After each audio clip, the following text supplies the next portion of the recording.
નમસ્કાર મિત્રો, હું કનૈયાલાલ મીરાણી આપની પોતાની મનગમતી યુટ્યુબ ચેનલ શિક્ષણ સફરમાં આપનું સ્વાગત કરું છું।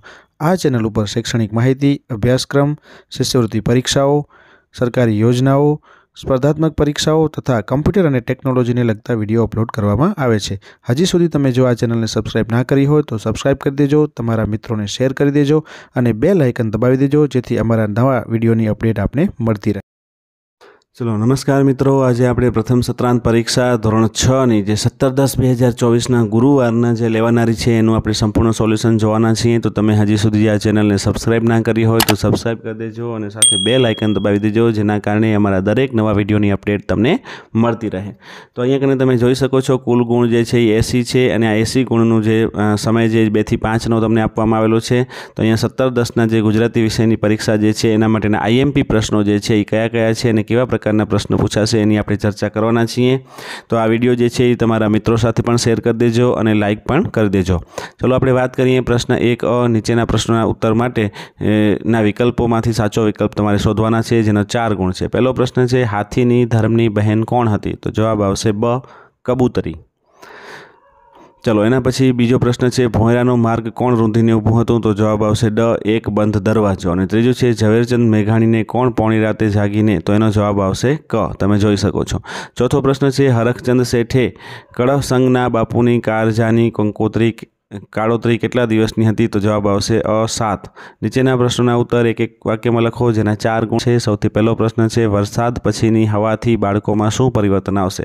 तो वरसाद पछीनी ताजगी आपनारी हवाथी बाळकोमां उडी जवानुं चेतन आवशे अने तेओ निर्दोष दौड़ादौड़ करी मूकशे।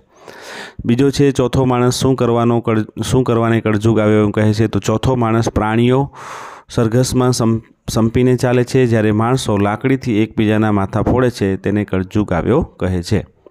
त्रीजो छे धनपाल नामना व्यक्तिनी हालत केवी हती? तो अहीं आपणे जवाब लखीए के धनपाल नामनी व्यक्ति पासे फूटी बदाम पण नहोती, ते पेट भरवा माटे घरे घरे जई अने भीख मांगती हती। चौथुं छे मेघाणीने पोतानुं जीवन कार्य शामां देखायुं? तो जवाब छे हडाड़ा दरबारे सोरठी बारवटिया अने संतोनी वातो कही एमां मेघाणीने पोतानुं जीवन कार्य देखाणुं। चलो आपणे क नी वात करीए तो नीचेना प्रश्नोना उत्तर 3-4 वाक्यमां आपो, गमे ते 3 जेना 6 गुण छे। सौथी पहेલું हाथी कबूतरीने पोतानी भूलना पछतावा माटे शुं कहे छे? तो हाथी कबूतरीने पोतानी भूलना पछतावा माटे कहे छे के बहेन जोरना तोरमां हूँ विवेक भूल्यो, हसवामांथी खसुं थई गयुं, आजे एनो मने खूब पछतावो थाय छे। हे बहेन कागड़ी अहींया कबूतरी मने माफी आपशे? एम कागड़ीनी जग्याए कबूतरी आवशे। बीजुं छे मंगळ परना लोकोनुं जीवन जमीननी नीचे सरळताथी केम चाले छे? तो मंगळ परना लोकोनुं जीवन जमीननी नीचे सरळताथी चाले छे कारण के यंत्र विद्यानी मदद लईने जमीन नीचे कृत्रिम वातावरण ऊभुं करवामां आव्युं छे अने यंत्र विद्यानी मददथी सूर्यप्रकाशना उपयोगथी त्याना लोकोनुं जीवन सरळ बनाववामां आव्युं छे। त्रीजुं छे पाप के भगवान बुद्ध पासे जई अने तेमने सी विनंती करी? तो पाप के भगवान बुद्ध पासे जईने विनंती करी कि भगवान मारू न बदलवू, मारू मन बदल, सौ मने पापक कहे छे, मने नथी गमतुं, तेथी पाप कर्या विना जाणे हूँ पाप करतो हूँ एवो ध्वनि एमांथी उठे छे। नाम बदलवा माटेनी विनंती छे। चौथुं छे अनुभवीओए कड़संगने ठपको केम आप्यो? तो कारजना प्रसंगे लखायेलो कागळ अंगे खुलासो करता हरखचंद कुटुंबीजनोने बधी वात करी अने कड़संगे हरखचंद सेठने पोताना गाडामां कपासियानो कोथळो मूकवा न दीधो अने कड़वा वचनो कह्या ए माटे अनुभवीओए कड़संगने ठपको आप्यो। ड कौंसमां आपेला शब्दोमांथी साचो विकल्प पसंद करी नीचेनी खाली जग्या पूरो। अहींया 2 गुण छे एना। तो सौथी पहेલું जो अहींया सबने शब्दो आपेला छे, पहेલું छे सरोवरना खाली जग्या पाणीमां हाथी ऊभो छे? तो जवाब आवशे छातीपुर। बीजुं छे छोटूना पप्पा सहितना खाली जग्याओ याननुं दिवस रात निरीक्षण करता रह्या? तो अहींया कने विज्ञानीओ। त्रीजुं छे सिंधुड़ो पुस्तकना काव्यो लोकोमां खाली जग्या युद्ध करवानो भाव जगाड़नारा हता? तो जवाब आवशे अहिंसक। पछी प्रश्न 2 अ नीचेना प्रश्नोना उत्तर माटे आपेल विकल्पमांथी साचो विकल्प शोधो। एना 3 गुण छे। सौथी पहेलो छे कविनी होड़ी कोण हंकारशे? तो जवाब आवशे ब ईश्वर। बीजो छे आपणे कोण राखे एम रहेवुं जोईए? तो जवाब एमां पण आवशे क ईश्वर। पछी आपणे त्रीजो जोईए के दक्षिण दिशामां गुजरातनी रक्षा कोण करे छे? तो जवाब आवशे ड कुंतेश्वर महादेव। ચલો એના પછી પ્રશ્ન બ ની આપણે વાત કરીએ કે નીચેના પ્રશ્નોના ઉત્તર 1-2 વાક્યમાં લખો, જેના પણ 3 ગુણ છે. સૌથી પહેલો છે, ઈશ્વર આપની સાથે કઈ રીતે સંતા કુકડી રમે છે? તો જવાબ આપણે લખીએ, ઈશ્વર રાડ, ત્રાડ, લાડ તેમજ મોરના ટહુકા રૂપે આપણી સાથે સંતા કુકડી રમે છે. બીજું છે, મીરાબાઈ આપણને કેવી રીતે જીવવાનું કહે છે? તો મીરાબાઈ આપણને સુખ આવે કે દુઃખ તેને સમાન માની અને આનંદથી જીવવાનું કહે છે. ત્રીજું છે, જય જય ગરવી ગુજરાત કાવ્યમાં કોના સુવર્ણયુગનું વર્ણન છે? તો જય જય ગરવી ગુજરાત કાવ્યમાં અણહિલવાડ અને સિદ્ધરાજ જયસિંહના સુવર્ણયુગનું વર્ણન છે. ચલો એના પછી પ્રશ્ન 2 નીચેના પ્રશ્નોના ઉત્તર માટે આપેલા વિકલ્પોમાંથી સાચો વિકલ્પ શોધો. પહેલું, એના 3 ગુણ છે. પહેલું છે, કવિની હોડી કોણ હંકારશે? તો એ પણ ઈશ્વર. અહીંયા કને 2 છે એ બીજી વખત પ્રિન્ટેડ થઈ ગયો છે, તમે જોઈ શકો છો. આ 2 બ આપણે 2 અને 2 બ બંને જોઈ લીધા છે, એટલે એને જોવાની જરૂર નથી. આપણે જોઈએ 2 ક. તો માનવ જીવનમાં સુખ દુઃખ આવ્યા કરે છે તે કહેવા મીરાબાઈએ આપેલ ઉદાહરણો તમારી ભાષામાં લખો. તો આપણે જવાબ લખીએ કે કોઈ દિવસ આપણે બાગ બગીચા જેવા કોમળ અને સુરક્ષિત જગ્યાએ રહેવા મળે, તો ક્યારેક જંગલ જેવા ભયાનક જગ્યાએ રહેવું પડે. કોઈ દિવસ આપણે ભોજનમાં શીરો પૂરી જેવા મિષ્ટાન મળે, તો ક્યારેક ભોજન ન મળતા ભૂખ્યું પણ રહેવું પડે. કોઈ દિવસ આપણે પહેરવા માટે રેશમના કપડાં મળે, તો ક્યારેક સાદા કપડાં પહેરવા પડે. અને કોઈ દિવસ સૂવા માટે ગાદી તકિયા મળે, તો કોઈક દિવસ જમીન ઉપર સૂવું પડે. તો આ રીતના આપણે અહીંયા લખી દઈશું. ચલો એના પછી આપણે વાત કરીએ ડ ની કે કૌંસમાં આપેલા શબ્દોનો ઉપયોગ કરીને ખાલી જગ્યા પૂરો, જેના 2 ગુણ છે. એમાં આપણે વાત કરીએ સૌથી પહેલું કે દરિયો તારું ખાલી જગ્યા વિશાળું, વૃક્ષો તારી વાત. આ તમારી જે પહેલી કવિતા છે એમાં હૃદય અથવા તો દિલ, તો શું આવશે? જવાબ આવશે દિલ. પછી બીજો પ્રશ્ન છે, ઈનો પણ તમારે વિકલ્પમાંથી જવાબ છે એ શોધીને લખી દેવાનો છે. અહીંયા આપણે વાત કરીએ ઈની, નજીકનો અર્થ શોધીને ખરાની નિશાની કરો. તો ફૂલ ફૂલની રંગ સુગંધે તારી છે સોગાત. તો જવાબ આવશે બ, ફૂલોની સુવાસ અને રંગ એ કુદરતની ભેટ છે. ચલો બીજું, તું તરણાનો તારણહારો, ઝરણાનો તું નાદ. એમાં આવશે ક, તણખલાને તારનાર અને ઝરણાના અવાજમાં ઈશ્વર તું જ છે. ચલો એના પછી ઈ અવિભાગની કૃતિ સાથે બ વિભાગની કૃતિને જોડવાનું છે. 2 ગુણ છે. પર્વત તારા, તો જવાબ આવશે સુરેશ દલાલ. અને રામ રાખે તેમ રહીએ, તો એની અંદર મીરાબાઈ અ. ચલો એના પછી પ્રશ્ન 3 માંગ્યા મુજબ ઉત્તર લખો. તો એમાં ક છે, શરીરના શબ્દોના સમાનાર્થી શબ્દો લખવાના છે, ગમે તે 4. 2 ગુણ છે. આંખ તો નેત્ર અથવા નયન. પછી ચિત્કાર તો બૂમ અથવા સાદ. પથ્થરો તો પાષાણ અથવા પહાણ. રક્ષણ તો બચાવ અથવા રખવાડી. સંતતિ તો સંતાન અથવા તો બાળ બચ્ચા. અને પંચાત તો તકરાર અથવા ભાંજગડ. પછી ખ, નીચેના શબ્દોના વિરોધાર્થી શબ્દો લખવાના છે.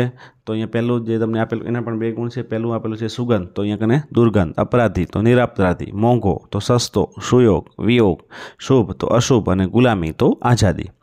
પછી ગ માં નીચેના શબ્દોની જોડણી સુધારીને લખવાની છે. એમાં પણ તમારે 2 ગુણ છે. તો સૌથી પહેલાં 4 લખવાની છે. સૌથી પહેલી વાત કરી યુદ્ધ, તો યુદ્ધ છે એ આ રીતના લખાશે. પછી ખાતરી તો ઓગસ્ટ તો ઓગસ્ટ.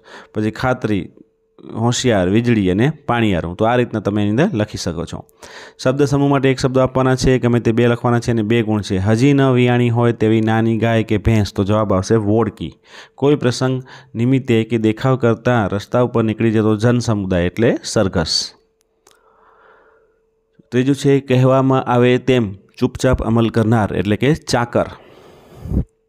ચલો ચ છે, નીચેના વર્ણસામ્ય ધરાવતા શબ્દના અર્થ આપવાના છે. એના 2 ગુણ છે. સૌથી પહેલું ચોમાસું, એ જે નામ છે 4 માસનું અથવા તો વર્ષા ઋતુ. અને અહીંયા કને ચોમાસું એક વિશેષણ છે, એટલે ચોમાસામાં થતું. પછી સાંભળવું એટલે કે શ્રવણ કરવું. અને સાંભળવું એટલે યાદ કરવું. પછી નીચેના વાક્યોમાંથી વિશેષણો શોધીને લખવાના છે, જેના 2 ગુણ છે. વિશેષણ જો અહીંયા કને કાળો રંગ મને ગમે છે, તો જવાબ આવશે કાળો. હોજમાં રંગીન માછલી તરે છે, તો રંગીન. પછી વાક્યમાં યોગ્ય ચિહ્ન મૂકીને વાક્યને ફરીથી લખવાનું છે. તો ઉપરનું વાક્ય જે છે એ ચિહ્ન મૂકીને આપણે અહીંયા કને ફરીથી લખશું. 2 ગુણ છે. ઉમાશંકર જોશી મિત્ર ભાવે તેમને કહેતા કે અલ્પવિરામ. પછી અવતરણ ચિહ્ન, કયામતને દિવસે તમારી બૂમ પડશે ત્યારે ક્યાં ગયા પહેલો લોક સાહિત્યવાળો? પ્રશ્નાચિહ્ન અને અવતરણચિહ્ન એમ પડશે ત્યારે હસતા હસતા ઝવેરચંદ મેઘાણી કહેતા કે એવી જ બૂમ પડે એ મારી અંતરની આકાંક્ષા છે. ચલો જ, કૌંસમાં આપેલા ક્રિયા વિશેષણો વાપરી અને ખાલી જગ્યા પૂરો. તો અહીંયા તમે જોઈ શકો છો. પહેલું જ છે, દાંતમાં સડો ન થાય તે માટે હાર્દિકે સવારે ઉઠ્યા પછી અને રાત્રે સૂતા પહેલાં ખાલી જગ્યા બ્રશ કરે છે, એટલે નિયમિત. પછી સલીમના મામાનું ઘર નજીક છે, તે તો મામાને ત્યાં ખાલી જગ્યા પહોંચી જાય છે, તો જવાબ આવશે વારે ઘડીએ. પ્રશ્ન 4 નીચે આપેલા મુદ્દાઓને આધારે વાર્તા લખી અને યોગ્ય શીર્ષક આપવાનું છે। તો અહીંયા કને તમને મુદ્દાઓ આપેલા છે સસલું અને કાચબો। તમે આ વાર્તા સાંભળી જ હશે, તમને ખ્યાલ જ હશે। સસલું અને કાચબાની વાર્તા જે છે બંને વચ્ચે દોડની સ્પર્ધા થાય છે। સસલાનું અભિમાન વચ્ચે આવે છે, વચ્ચે આરામ કરે છે। કાચબાની ધીમી ગતિ છે પણ છતાં સસલા પહેલાં પહોંચી જાય છે અને કાચબાની જીત થાય છે અને સસલાની હાર થાય છે અને બોધ આપણે આપવાનું છે। તો અહીંયા સૌથી પહેલાં શીર્ષક આપી દઈ સસલું અને કાચબો। પછી અહીંયા કને આખી વાર્તા જે છે કે એક જંગલ હતું, એક દિવસ એક સસલું અને એક કાચબો એક ઝાડ નીચે મળી ગયા અને બંને વાતોએ વળગ્યા। સસલાને પોતાની દોડવાની ઝડપ પરનું ભારે અભિમાન હતું। અહીંયા કને જોઈ શકો છો કે આ રીતની આખી વાર્તા જે છે અહીંયા સરસ રીતે તમને અહીંયા કને લખેલી છે।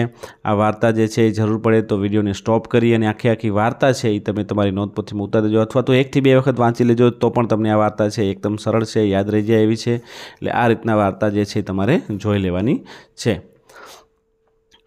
જરૂર પડે તે વિડીયોને સ્ટોપ કરી અને જોઈ લેજો અને બોધ નીચે આપવાનું છે કે ધીમે ધીમે પણ લગનથી સતત કાર્ય કરતા રહેવાથી હંમેશા સફળતા મળે છે। ચલો એના પછી વાત કરીએ બની નીચેના પંક્તિઓનો વિસ્તાર કરવાનો છે। ગમે તે 2 જેના 8 ગુણ છે। સૌથી પહેલું છે જનસેવા એ જ પ્રભુ સેવા। તો પ્રસ્તુત પંક્તિમાં કવિએ જણાવવામાં આવ્યું છે કે જનસેવાને જ પ્રભુ સેવા સમજવી જોઈએ, એટલે કે માણસોની સેવા એ જ ભગવાનની સેવા છે એમ સમજવું જોઈએ। તો આ રીતના અહીંયા કને પણ તમને આ સરસ રીતે આખો જે વિચાર વિસ્તાર જે છે આપેલો છે તમે જોઈ શકો છો।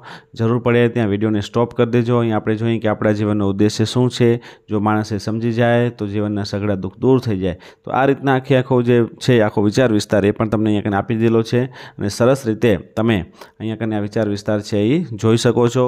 જરૂર પડે તો 1 થી 2 વખત તમે આને વાંચી લેજો। તમે વાંચશો એટલે તમને સરળતાથી સમજાઈ જશે અથવા તો વિડીયોને સ્ટોપ કરી અને તમે તમારી નોંધપોથીમાં ઉતારી દેજો। આ સરસ રીતે આખું તમને સમજાઈ જાય એ રીતના સરસ રીતે આખા સરસ ફોન્ટમાં તમને આ જે છે એ પ્રશ્ન પેપરનું સોલ્યુશન છે એ આપણે અહીંયા આપવાનો પ્રયાસ કર્યો છે। આમાંથી ઘણા બધા પ્રશ્નો જે છે એ તમારી પરીક્ષામાં પણ પૂછાઈ શકે છે અને તમે વ્યવસ્થિત રીતે તૈયાર કરશો તો તમને સારા માર્ક્સ પણ મળી શકે છે। અને તમને જો આ વિડીયો ગમે તો એને લાઇક કરી દેજો, તમારા મિત્રો સાથે પણ શેર કરજો જેના કારણે એમને પણ આ સરળતાથી સમજાઈ જાય કે કઈ રીતના પ્રશ્નોના જવાબો જે છે એ આપણે લખી શકીએ છીએ અને કેવા પ્રકારના પ્રશ્ન છે એ પૂછાઈ શકે છે। આ બંને વસ્તુ જે છે એ આમાંથી તમને સરસ રીતે શીખવા મળશે। ચલો એના પછી આપણે વાત કરીએ બીજો જે આપેલો છે વિચાર વિસ્તાર એને આપણે કરીએ કે પાણી અને વાણી વિચારીને વાપરો। તો અહીંયા કને આપણે જોઈએ કે અહીંયા જે છે આ બીજો વિચાર વિસ્તાર તમને આપેલો છે। એમાં પાણી અને વાણી વિશે જે છે એ આપણે લખવાનું છે કે પાણી અને વાણીને વિચારીને વાપરવાના છે। તો આપણે જોઈએ કે પ્રસ્તુત પંક્તિમાં જણાવવામાં આવ્યું છે કે જીવનની 2 મહત્ત્વની બાબતો પાણી અને વાણીને કેવી રીતે ઉપયોગમાં લેવી તે વિશે અહીં સલાહ આપવામાં આવે છે। પૃથ્વી ઉપર પાણી ખૂબ જ ઓછું હોવાથી તે સમજી વિચારીને વાપરવું આપણા માટે હિતાવહ છે।